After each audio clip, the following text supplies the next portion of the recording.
Kabar selanjutnya, mantan Menteri Agama periode 2020-2024, Yakut Khalil Humas kembali penuhi panggilan KPK guna diperiksa lebih lanjut terkait penyelidikan dugaan korupsi pembagian kuota tambahan haji pada tahun 2024. Didampingi sejumlah kuasa hukum, Yakut Khalil Humas bungkam ketika ditanya sejumlah awak media dan langsung masuk ke dalam.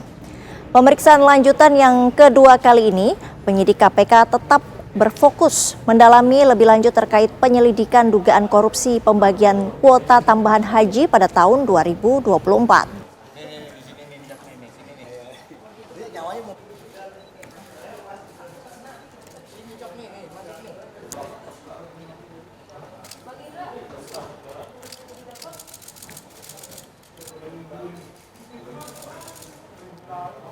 Kabar terkini dari KPK akan disampaikan oleh reporter TV One Virgi Dainas. Virgi, apakah pemeriksaan masih berlangsung hingga sore hari ini?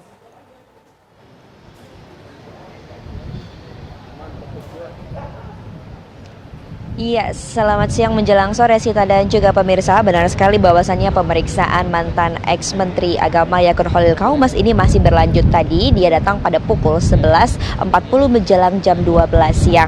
Adapun udah sekitar 2 jam menjelang 3 jam beliau masih diperiksa di dalam. Dan juga dia datang tadi tidak banyak berkomentar apa-apa, hanya mengatakan mohon izin agar media ini membukakan jalan untuk dirinya agar masuk lebih cepat ke dalam ruang KPK. Dan ini merupakan pemanggilan atau pemeriksaan kedua dirinya di tahap penyidikan. Dan juga kasus dugaan ini diusut oleh KPK terkait pembagian tambahan 20.000 jamaah untuk kuota haji tahun 2024 atau saat Yakut Khalil Humas ini menjabat sebagai Menteri Agama pada periode mantan Presiden Joko Widodo. Kuota tambahan itu didapat Indonesia setelah saat itu Presiden Joko Widodo melakukan lobi-lobi ke pemerintah Arab Saudi. Dan juga kuota tambahan itu ditujukan untuk mengurangi antrean atau masa tunggu jamaah haji reguler di Indonesia yang bisa mencapai 20 tahun bahkan lebih. Dan sebelum adanya kuota tambahan, Indonesia mendapat kuota haji sebanyak 221.000 jamaah pada tahun 2024.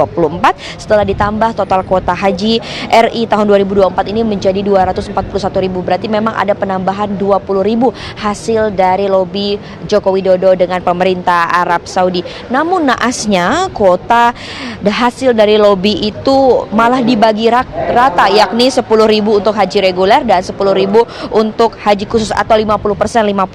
Padahal dalam UU haji ini sudah diatur bahwasannya kuota haji khusus ini hanya 8% dari total kuota haji yang disediakan untuk di Indonesia. Akhirnya Indonesia ini menggunakan kuota 213.000 untuk jamaah haji reguler dan 27.000 lebih untuk jamaah haji khusus, yang dimana ini menyalahi aturan. Akhirnya KPK menyebut kebijakan era di zaman Yakut itu membuat 8.400 orang jamaah haji reguler yang sudah menunggu hampir lebih dari 14 tahun ini gagal berangkat. Dan juga KPK pun menyebut ada dugaan sekitar kerugian negara ini ditaksir 1 triliun rupiah, dan dalam kasus ini KPK telah menyita rumah, mobil hingga uang dolar dalam kasus ini. Dan saat ini kami masih menantikan nanti bagaimana proses atau hasil pemeriksaan kedua dari Yakut Khalil Humas ini, apakah ia akan ditahan setelah ini ataukah mungkin ia dibebaskan atau nanti ia akan dilanjutkan ke pemeriksaan selanjutnya. Nanti kami akan terus memberikan update. Sekian, kembali ke studio Sita.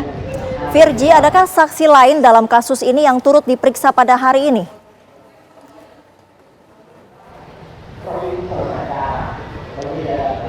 Iya Sita, sejauh ini tadi kami hanya melihat Yakut ini datang seorang diri dan memang dia hanya masuk seorang diri sampai sejauh ini. Namun nanti kami akan terus mengupdate apakah ada saksi yang menyusul datang ataukah nanti memang kami akan menunggu update-nya dari jubir KPK. Baik, Virgi Dainas langsung dari gedung KPK Jakarta, terima kasih.